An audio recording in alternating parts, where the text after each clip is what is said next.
गुरुदेव बहुत कुछ समझाते आए हैं कि भली प्रकार विचार करके देखो कि संसार में सत्य क्या है।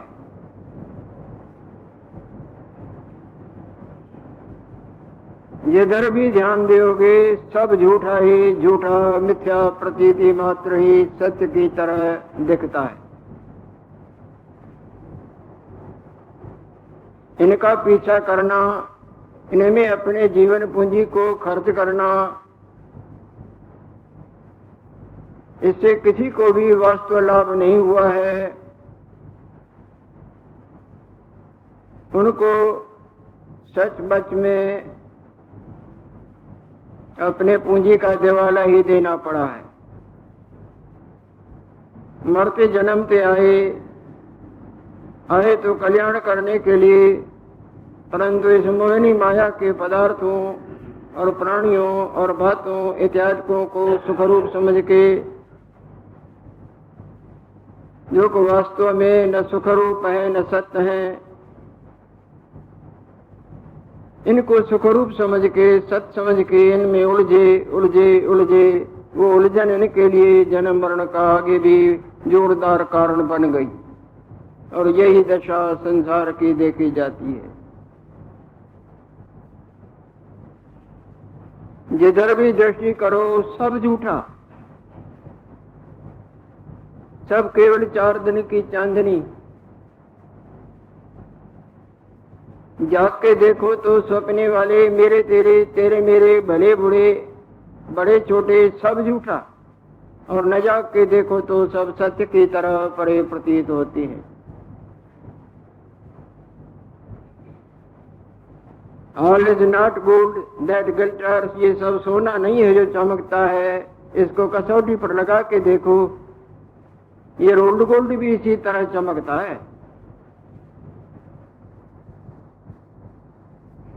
विचार रूपी कसौटी पर लगा के देखोगे तो तुमको मालूम पड़ेगा कि ये सब मिथ्या प्रतीत है। क्या हम, क्या तुम, क्या तुम, क्या हम, क्या ये, क्या वो, क्या वो। जो इनको सत्य समझ के इनमें उलझे, इनके उपार्जन, रक्षण और इनसे सुख की इच्छा के भावों से अपने को बांधा, न सुखी हुए न 84 के चक्र से छूटे। रागोलिंगमबोधस्य, जो आसक्ति है, राग है, स्नेह है, वो अज्ञान की निशानी है। जिस तरह नजर की कमजोरी ठोकरों की निशानी है, इसी तरह बुद्धि की कमजोरी जन्म मरण का कारण है।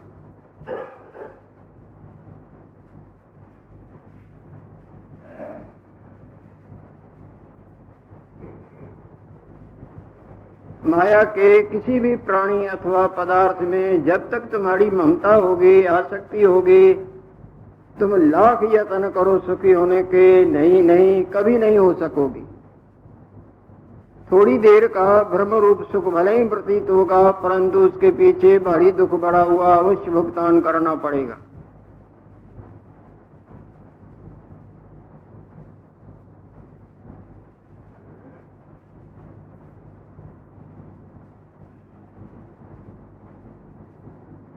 आसक्ति का निर्मूल करना, मूल से उखाड़ के धर देना, ये वास्तव पुरुषार्थ है। बाकी सब धर्म के धक्के अनंतों ने खाए और हम तुम हम भी अभी तक किसी माया के धर्म के धक्कों में अपनी अमूल्य जीवन पूंजी गंवाई, और गंवाने में ही हम अपने को बुद्धिमान समझते हैं, जो कि बुद्धि की मंदता दुखों का कारण है।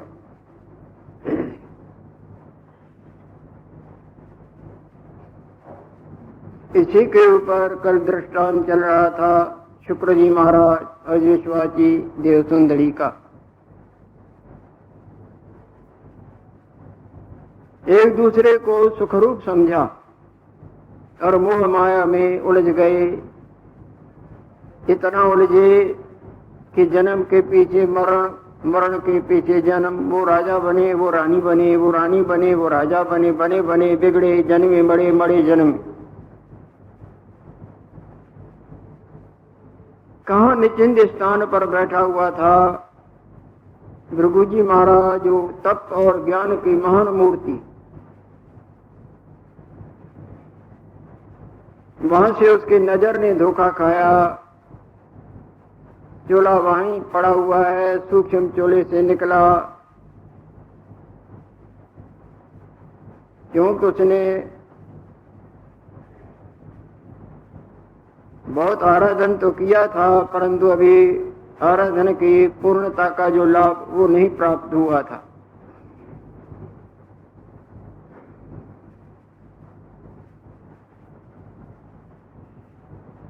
कई जन्म इस तरह मोह माया में पति पत्नी के रूप में उनके कटे, आखिर वो ब्राह्मण का बालक बनता है और किसी महान पुण्य से या भावी भी बड़ी विचित्र होती है, उसके हृदय में विचार उत्पन्न होते हैं कि ये संसार क्या है। हम केवल इन भोगों को ही महत्व देके भटक भटक के भटकते रहते हैं, जबकि बहुत भुगतान करने पर भी ये इंद्रिय गण सुख का तो चकमा ही देते हैं, पर वास्तव सुखी करने की इनमें जान नहीं है।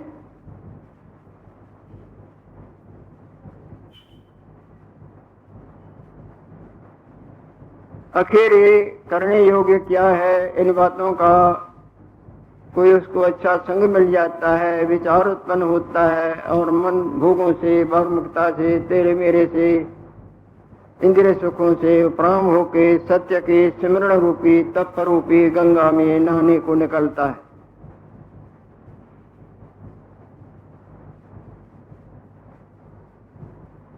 इधर तो इनकी ये दशा हो रही है। अब संसार की तरफ से मनोपराम हो चुका है, सत्य स्वरूप परमात्मा देव उसको मीठा लगने लगा है। जिसके पीढ़ियों के भी कोई पुण्य उदय हो जाते हैं उनको भगवान मीठा लगता है, नहीं तो सबको माया ही मीठी लगती है। परिवार, धन, कपड़ा लता, खाना पीना, चखना, मलना, धोना धोना, ये सब मीठे सत्य और सुख रूप नजर आते। जब कोई पुण्य उदय हो जाए तब ईश्वर मीठा लगे और इस सब तरफ से मन बिल्कुल उपराम हो जाए और ईश्वर परायण हो जाए, सत्य परायण हो जाए।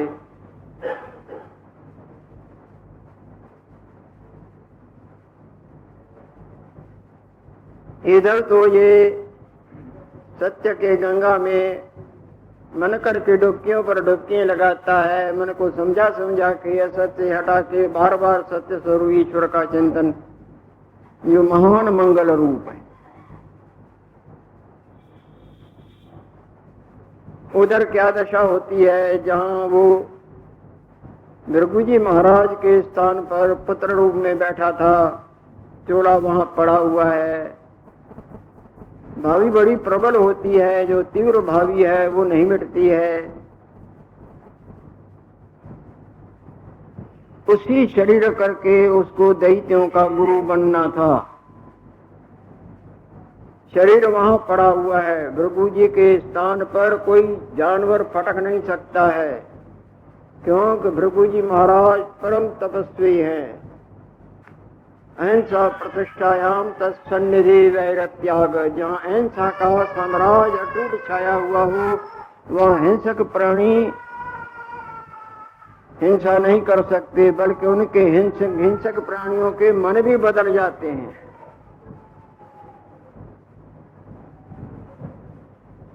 सर्प घूमेगा तो काटेगा नहीं, शेर वहां पहुंचेगा तो बिल्ली की तरह घूमता रहेगा।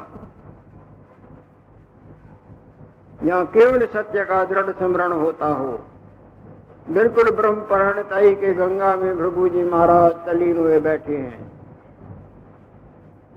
यहाँ भी आप दृश्य ऐसा देख सकते हैं, पर वायु बाहर का वायुमंडल तरह तरह के दोषों करके दूषित है, जिसका परिणाम वो स्थिति नहीं आ सकती। जैसे कोई कमाए और खर्च खोए भी तो बड़ा धनवान नहीं हो सकता। तो भी इतना तो अंतर देखेंगे। आप दूसरी जगह भी संकीर्तन सत्संग में जाएं, इतना शांति का लाभ नहीं देखोगे जितना यहाँ थोड़ी देर में ही कीर्तन में बैठने से जूझ जाओगे। अगर वायु बाहर का वायुमंडल ऐसा न होता, केवल ये जंगल में स्थान होता, तो वही दशा देखते कि हिंसक प्राणियों का मन भी हिंसा से बदल जाता।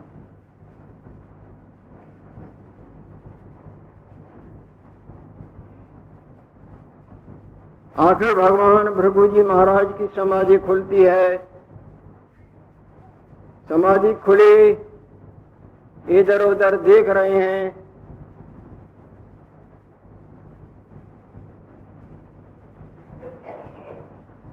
देख रहे हैं कि उनका लड़का नहीं। उठ के घूम के देखते हैं, देखें एक जगह उनका कंकाल पड़ा हुआ है, यानी मुर्दा पड़ा हुआ है। हालांकि बहुत अरसा बीत गया था।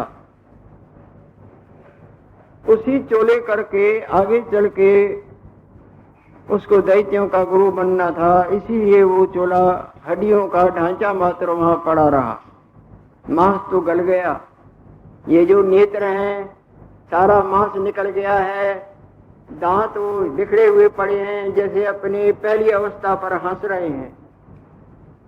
और नेत्रों के, नाक के, मुख के द्वार हड्डियों के ही हैं, जिनसे छोटे छोटे जीव जंतु घूम के निकल जाते हैं अथवा कोई अपना घोंसला बनाते हैं। कंकाल ऐसा ही होता है ना। मांस सब गल गया, वो कंकाल पड़ा हुआ, उस कंकाल के दांत बिखड़े हुए, मानो अपनी अवस्था पर हंस रहे हैं। हम क्या थे और हम क्या है। इसी तरह सुराखों से वो छोटे छोटे जीव जंतु हवा के वेग से अथवा अपने उड़ान से निकल जाते हैं अथवा घोंसले बनाए हुए हैं। भृगु जी महाराज अपने लड़के की वो दशा देख के बड़े कुपित होते। मेरे लड़के की ये दशा। मोह बुद्धि को अंधा करने में बड़ा समर्थ होता है। जहां अंधकार आया वहां ठोकर लगेगी। जहां धुंधलापन आया वहां ठोकरों से कैसे बचाव होगा।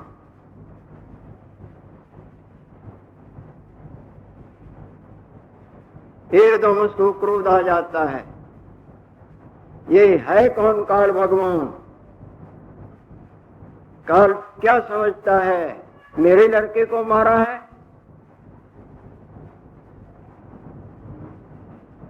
जैसे किसी शक्तिवान को अपनी शक्ति पर अभिमान आ जाए और बिना सोचे उल्टी सीधी बातें करे और करने लगे।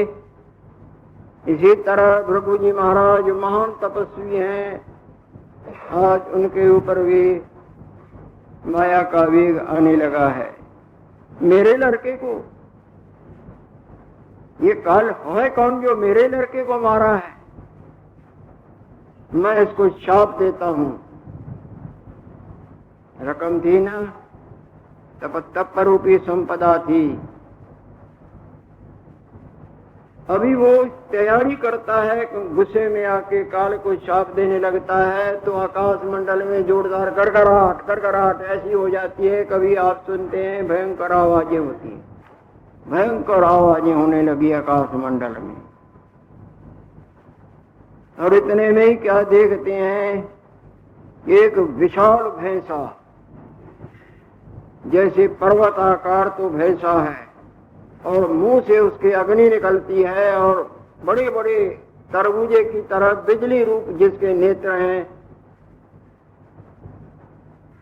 बड़ा काला और विशाल वो भैंसा नीचे उतरने लगा है और उसके ऊपर एक महान विशाल मूर्ति बैठी हुई है, जिसको काल भगवान कहा जाए। भयंकर रूप जिसका, और अस्त्र शस्त्रों से सुसज्जित। अस्त्र शस्त्र तो है पर दिव्य वस्त्र भी धारण किए हुए हैं।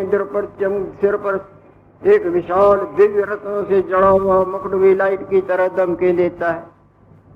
दिव्य वस्त्र धारण किए उस भैंसे के ऊपर चढ़ा हुआ एकदम गड़गड़ाहट होते होते होते वो भैंसा नीचे अंतरिक्ष में ही खड़ा हो जाता है। हे ब्राह्मण, सावधान हो जाओ। क्या समझ लिया है? क्या करने जग लगे हो? तुम मेरे को शाप देने लगे हो? अरे, तुम हमारा भक्षण हो या हम तुम्हारा भक्षण हैं? तुम्हारे सरीखे के हमने भक्षण कर लिए और ब्रह्मा विष्णु महेश जैसों को भी हमने अपनी लपेट में ले लिया, और तू मेरे को समाप्त करने चला है। तो वो काल भगवान बोलता है, जो कालों का भी काल ब्रह्म परमात्मा जब चाहे जैसा रूप धारण कर सकते हैं। जब जोर से शस्त्र के सामने शस्त्र आता है तो आगे वाले को भी हौसला आता है। वो तैयारी में था तो इधर जो धमकी दे और मान मूर्ति को देखा तो प्रभु जी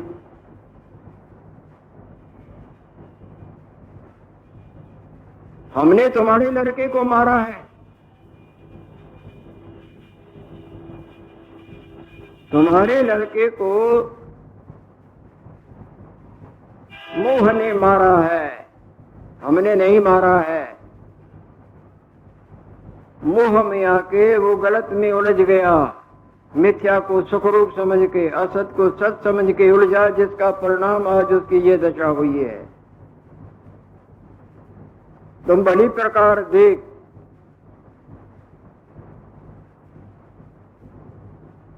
भृगु जी महाराज ध्यान धरते हैं। ओहो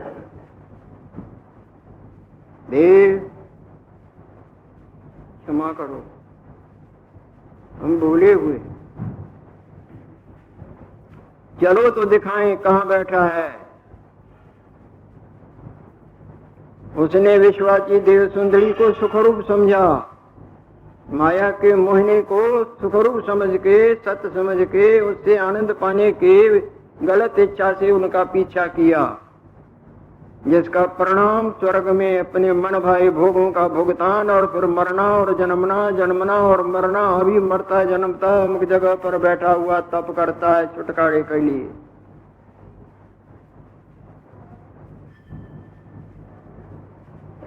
काल भगवान और भृगु जी महाराज दोनों चले। जिस नदी के किनारे पर वो कई जन्म पहले का उसका बालक था, अब दूसरे रूप में तप कर रहा है, वहां पहुंच जाते हैं। देखते हैं नीचे वो बालक ब्राह्मण बैठा हुआ भजन करता है, ध्यान में लगा हुआ है, आत्म कल्याण की इच्छा है। अपने कल्याण की इच्छा बड़े पुण्यों का फल है। उद्धरेत आत्मना आत्मानम नात्मानम अवसादे, अपने आप का उद्धार करो, अपने आत्मा का उद्धार करो। तुम्हारी आत्मा निर्मल होते भी तुम मलिन माया में देह को ही अपना आप समझ के इसी के उद्धार में, उसी के खिलाने पिलाने, मलने धोने, जिकड़ फिकड़ जिकड़ में जीवन खर्च किया। ये तो अनात्मा है। जैसे ही तुम्हारी मैं वासना निकली तो इसको कोई छूने को तैयार नहीं होता है। और तुम ध्यान धर के देखो क्या क्या ने तुमने इसको अच्छे से अच्छा दिया है, उन सब अच्छों को भी नरक रूप बना दिया है ना। और क्षण में दवा जवाब देते ये देर नहीं करती।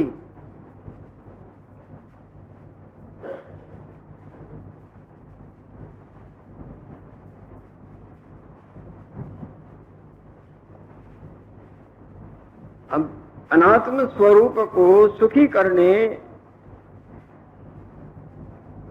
और उसके रखने जिकड़ फिकड़ में जीवन प्राय प्राणियों का नष्ट होता जा रहा है, जबकि ये हमारा अपना आप है भी नहीं। ऐसे कई अपने आप उतारे। उसी दिन पेपर देख रहे थे ना, बुढ़े का अपना आप पहला ये था, अब दूसरे रूप में फलाने मल के रूप में बैठा हुआ है।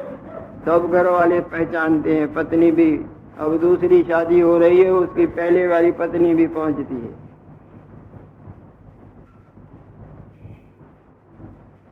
कई जन्म भय कीट पतंगा, कई जन्म तुमने कीड़े के, पतंगों के, मच्छर के, मक्खी के, सर्पों के, मानव के धारण किए, जैसे आज तक कई कपड़े बदले हैं, इसी तरह देह भी कई बदलते आए हो।